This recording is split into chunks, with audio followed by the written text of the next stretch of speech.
হাওড়া আমতা রোডের ডোমজুড়ের বাঁকড়ার কাছে যানজট সমস্যা দীর্ঘদিনের। এই নিয়ে প্রশাসনিক স্তরে নানান আলোচনা পদক্ষেপ নেওয়া হলেও খুব বেশি সাফল্য পাওয়া যায়নি। তাই শনিবার বিকেলে হাওড়ার ডোমজুড়ের বাঁকড়া রঞ্জনান ক্লাবে অনুষ্ঠিত হলো একটি সমন্বয় বৈঠক।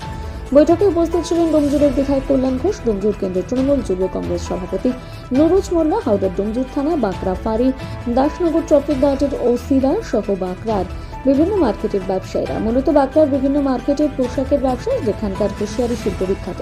এখানে বহু দূর দূরান্ত থেকে ব্যবসায়ীরা গাড়ি লোডিং ও আনলোডিং করেন। সেই বিষয়টি আরও নিয়ন্ত্রণ করা, গাড়ি পার্কিংয়ে বিধিনিষেধ, টোটো চলাচল নিয়ন্ত্রণ করে এবং বাস যাত্রী তোলার জন্য মাঝে মধ্যে দাঁড়িয়ে পড়ার বিরুদ্ধে বিধিনিষেধ আরোপ করা হয় সমন্বয় বৈঠকে জানা গিয়েছে।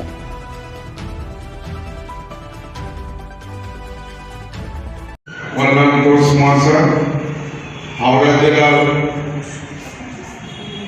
হাওড়া পরিষদের যিনি প্রার্থী ক্যান্ডিডেট আমাদের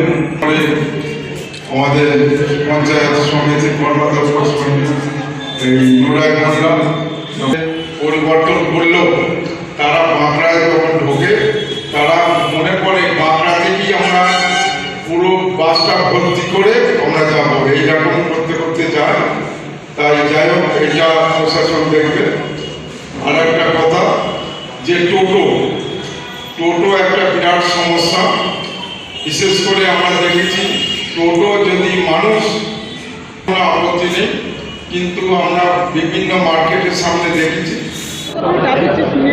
আমাদের বাঁকড়ায় যে যানজটটা হয় সেই যানজটটা কী করে মুক্ত করা যায় তারই এখানে সভা হয়েছে এবং আমরা বিশ্বাস করি আগামী দিন আমরা হাওড়ার মানুষকে এখানকার যানজট থেকে মুক্তি দিতে পারবো। ব্যবস্থা নেওয়া হচ্ছে, যারা অবৈধভাবে বসে আছে তাদের তুলে দেওয়া হবে। বাস এবং টোটোর ব্যাপারে যেটা ওরা ইচ্ছাকৃতভাবে জ্যাম করছে সেইটা পুলিশ প্রশাসন দেখবে, এবার যা করাবে শান্তিপূর্ণভাবেই করা হবে।